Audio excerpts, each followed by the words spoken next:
नमस्कार दोस्तों, स्वागत है आपका आपके अपने चैनल सबलगढ़ एग्रो फार्मिंग में। दोस्तों आज हम चर्चा करने वाले हैं सरसों की वैज्ञानिक खेती के बारे में। अगर आप इस तरीके से खेती करते हो तो आपको जो उत्पादन है बहुत बेहतरीन देखने के लिए मिलेगा।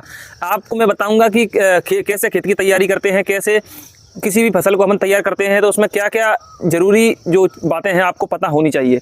दोस्तों आज जो वीडियो है आपके लिए एक तरह से सुनहरा अवसर है। अगर आप इस तरीके से खेती को करते हो तो आपको जो उत्पादन है बहुत गजब का देखने के लिए मिलेगा। रबी सीजन की फसलों में सरसों की फसल का प्रमुख स्थान है। सरसों की खेती दोस्तों उत्तर प्रदेश, मध्य प्रदेश, पंजाब, हरियाणा और दोस्तों राजस्थान जैसे राज्यों में खूब की जाती है। दोस्तों इसका जो रेट की अगर हम बात करें तो सरसों का जो रेट है एक टाइम पे कब बढ़ा था, जब लॉकडाउन लगा था उस समय सरसों का रेट बहुत तेजी से बढ़ा था। इसका रेट दोस्तों 9,000 साढ़े 9,000 प्रति क्विंटल के हिसाब से चला गया था। और दोस्तों आज का समय है 2024 के अंत तक मैं बात करूं तो आप अगर सरसों की बुआई करते हो तो आपकी यह फसल 2025 में जब तैयार होकर जब बाजार में जाएगी तो बहुत गजब का रेट मिलेगा। दोस्तों मैं गारंटेड कहता हूं कि सरसों की जो फसल है दोस्तों आपको इसका रेट बहुत अच्छा देखने के लिए मिलेगा। सबसे पहले हम बात करेंगे सरसों की फसल के लिए मिट्टी कौन सी सबसे अच्छी होती है। तो सरसों की फसल लगभग सभी प्रकार की मिट्टियों में उगाई जा सकती है, लेकिन बात करें सबसे अच्छा उत्पादन ये कौन सी मिट्टी में देगी तो दोस्तों रेतीली दोमट मिट्टी या बलुई दोमट मिट्टी सरसों की फसल के लिए सबसे अच्छी रहती है, जिसका पीएच मान 6 से 7 के बीच होना चाहिए। दोस्तों अगर आप रेतीली दोमट मिट्टी या बलुई दोमट मिट्टी में इसकी खेती करते हो तो आपको उत्पादन बहुत गजब का देखने के लिए मिलेगा। इसके बाद हम बात करेंगे खेत की तैयारी की। खेत की तैयारी में हमें देखना है कि हमारे खेत में या हमारी फसल में खरपतवार की समस्या ज़्यादा तो नहीं है। हमने पिछली साल जब सरसों की बुआई की थी तो उस समय पर हमारे खेत में खरपतवार की समस्या ज़्यादा तो नहीं थी। तो दोस्तों इसके लिए आपको क्या करना है, खेत में सबसे पहले खेत की गहरी जुताई कर देनी है। अगर खरपतवार की समस्या ज़्यादा है तो सबसे पहले आपको खेत की गहरी जुताई कर देनी है। इसके बाद आपको खेत में पलेवा कर देना है। पलेवा करने के बाद जब आपके खेत में जब खरपतवार उगाए 7 से 8 दिन बाद या 8 से 10 दिन खरपतवार खेत में उगाए, फिर इसके बाद आपको 2 से 3 बार कल्टीवेटर से अच्छे से जुताई कर देनी है। इससे क्या होगा दोस्तों कि जुताई करने के बाद आपके खेत में पूरी तरीके से खरपतवार खत्म हो जाएगा। और दोस्तों जो सरसों की जो फसल है उसके लिए जब आप बुआई करते हो तो उसके अंकुरण के लिए पर्याप्त मात्रा में नमी का होना बहुत ज़्यादा ज़रूरी है। तो दोस्तों आपका पलेवा से खरपतवार भी खत्म हो गया और जब आप सरसों की बुआई करोगे तो आपकी जो फसल है उसको जो अंकुरण बहुत गजब का देखने के लिए मिलेगा। आपको नमी के संरक्षण के लिए क्या करना है, जब आप कल्टीवेटर से जुताई करो तो कल्टीवेटर से जुताई करते समय आपको पाटा लगा देना है। पाटा से आपके खेत में नमी पर्याप्त मात्रा में बनी रहेगी। इसके बाद हम बात करेंगे बुआई के समय की। हमारे देश में किसान भाई सरसों की बुआई सितंबर महीने से लेकर के अक्टूबर महीने के आखिरी सप्ताह तक सरसों की बुआई करते हैं। लेकिन मैं आपको बता दूं सरसों की बुआई का सबसे अच्छा समय कौन सा है। सरसों की बुआई ना तो आप जल्दी करें और ना ही आप लेट करें। मैं आपको एक टाइम जो एक्चुअल जो टाइम है वो बता देता हूं। सरसों की बुआई आप 1 अक्टूबर से लेकर के 15 अक्टूबर के बीच में कभी भी कर सकते हो। दोस्तों अगर आप इससे बुआई लेट करते हो तो आपका प्रतिदिन के हिसाब से आपका उत्पादन दोस्तों कम होता चला जाएगा। तो आप ध्यान दें कि आप सरसों की जब भी बुआई करें तो आप समय से करें तो आपका जो उत्पादन है अच्छा देखने के लिए मिलेगा।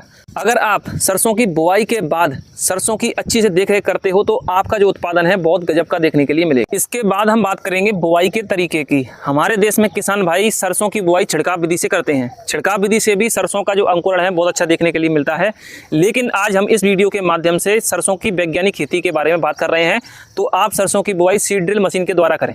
जब भी आप सीड ड्रिल मशीन से सरसों की बुआई करते हो तो आपको जो डिस्टेंस है कतार से कतार की दूरी है उसे 35 से 40 सेंटीमीटर रखना है आपको, और पौधे से पौधे की दूरी आपको 15 से 20 सेंटीमीटर आपको रखनी है। अगर आप इस दूरी पर सरसों की बुआई करते हो तो आपके पौधे में फलियां ज़्यादा बनेंगी, फुटाव अच्छा देखने के लिए मिलेगा और आपका जो उत्पादन है आपको बहुत गजब का देखने के लिए मिलेगा। इसके बाद हम बात करेंगे बीज दर की। सरसों की बीज दर क्षेत्र के अनुसार, राज्य के अनुसार अलग अलग हो सकती है।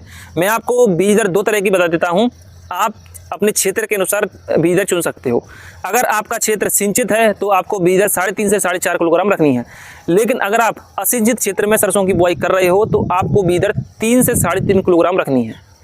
इसके बाद हम दोस्तों बात करेंगे वैरायटी की। दोस्तों मैंने वैरायटी का जो सरसों की टॉप हाइब्रिड वैरायटी उसका वीडियो मैंने पहले से ही बनाया है, तो आपको मैं वीडियो लिंक डिस्क्रिप्शन में दे दूंगा, तो आप वहां से जाकर वीडियो को देख सकते हो। इसके बाद हम बात करेंगे बीज उपचार की। अगर आपकी फसल में जड़ गलन की समस्या ज़्यादा है तो आपको बीजों की बुआई से पहले आपको बीजों को अच्छे से उपचारित करना होगा। उपचारित करने के लिए आपको किसी भी जो फफूंदीनाशक आता है उससे बीजों को उपचारित कर लेना है। फफूंदीनाशक में आपको थीरम, बॉबिस्टिन और बीटाबैक्स में से कोई एक लेना है। मात्रा की अगर हम बात करें तो 3 से 4 ml आपको इसकी मात्रा लेनी है। अगर आपके खेत में कीट की समस्या ज़्यादा है तो कीटों से बचाव के लिए आपको इमिडाक्लोरोपिड से बीजों को अच्छी तरह से उपचारित कर लेना है। मात्रा की अगर हम बात करें तो 100 ml प्रति किलो बीज के हिसाब से बीजों को अच्छी तरह से उपचारित करना है। दोस्तों आखिरी अगर हम उपचार की अगर हम बात करें तो सबसे आखिरी में आपको एजोटोबैक्टर से बीजों को अच्छे से उपचारित कर लेना है। फिर इसके बाद आपको बीजों की बुआई कर देनी है। इसके बाद हम बात करेंगे बेसल डोज की। बेसल डोज में हमें सबसे पहले खेत में अच्छी सड़ी हुई गोबर की खाद 4 से 5 ट्रॉली प्रति हेक्टेयर के हिसाब से देनी है। फिर इसके बाद आपको क्या करना है कि डीएपी आपको देना है, एमओपी देना है और सिंगल सुपर फॉस्फेट। ये 3 जो फर्टिलाइजर मैंने आपको बताए हैं, इनकी सबसे ज़्यादा आवश्यकता सरसों की फसल को होती है। दोस्तों बात करें अगर हम इसकी मात्रा की तो आपको 200 से 250 किलोग्राम आपको सिंगल सुपर फॉस्फेट लेना है, 40 से 50 किलोग्राम आपको डीएपी लेना है और 40 से 50 किलोग्राम आपको एमओपी लेना है। ये जो मात्रा मैंने बताई है ये प्रति हेक्टेयर के हिसाब से बताई है। ये जो मैंने मात्रा बताई है इसकी जो आधी मात्रा है आपको बुआई के समय उपयोग करनी है और आधी मात्रा है जब आपकी फसल में फली आना शुरू हो जाए तब आपको अपनी फसलों को देना है। इसके बाद हम बात करेंगे सिंचाई की। सरसों की फसल के लिए सिंचाई बहुत ही ज़्यादा जरूरी है। अगर आप सही स्टेज पर सरसों में सिंचाई नहीं करते हो तो आपकी फसल का जो उत्पादन है एकदम से गिर जाएगा। तो आपको समय पर सिंचाई का विशेष रूप से ध्यान रखना है। दोस्तों आपको सरसों में पहली सिंचाई बुआई के लगभग 20 से 25 दिन बाद या 25 से 30 दिन बाद आपको करनी है। दूसरी सिंचाई आपको जब सरसों की फसल में फूल आना शुरू हो जाए उस समय करनी है और तीसरी सिंचाई आपको जब फली आना शुरू हो जाए तब आपको तीसरी सिंचाई करनी है। अगर दोस्तों सर्दी के मौसम में बरसात हो जाती है तो आप सिंचाई बिल्कुल भी ना करें, लेकिन अगर बरसात नहीं होती है तो आपको सिंचाई करना बहुत ही ज़्यादा जरूरी है। इसके बाद हम बात करेंगे वीड मैनेजमेंट की। सरसों की फसल में वीड मैनेजमेंट करना बहुत ज़्यादा जरूरी है। आपको पहली निराई गुड़ाई बुआई के 1 महीने बाद करनी है, दूसरी निराई गुड़ाई फूल आते समय करनी है और तीसरी निराई गुड़ाई आपको फली आते समय करनी है। दोस्तों अगर आप समय समय पर वीड मैनेजमेंट करते हो, खरपतवारों को निकालते हो तो आपका उत्पादन बहुत अच्छा देखने के लिए मिलेगा। अगर आपके खेत में खरपतवार ज़्यादा है, निराई गुड़ाई से काम नहीं चल रहा तो आपको रासायनिक उपचार करना होगा। रासायनिक उपचार में आपको पेंडिमेथिलीन 30% EC 3 लीटर पेंडिमेथिलीन 800 लीटर पानी में घोलकर आपको प्रति हेक्टेयर के हिसाब से स्प्रे कर देना है। इसके बाद हम बात करेंगे उत्पादन की। दोस्तों अगर आप वीडियो में बताए गए तरीकों को अपनाते हो और आप अपनी फसल में समय समय पर बेसल डोज देते हो, समय समय पर सिंचाई करते हो, मैंने जो वीडियो में बताया है आपको, अगर उस तरीके से आप सरसों की फसल को तैयार करते हो तो आपकी फसल का उत्पादन बहुत अच्छा देखने के लिए मिलेगा। आपकी फसल का उत्पादन दोस्तों 35 से 40 क्विंटल प्रति हेक्टेयर के हिसाब से देखने के लिए मिल सकता है। दोस्तों जब आपकी जो सरसों की फलियां हैं 75% सुनहरे रंग की हो जाएं या सुनहरे पीले रंग की हो जाएं तो आप ये समझ जाना दोस्तों कि आपकी सरसों की फसल पक चुकी है।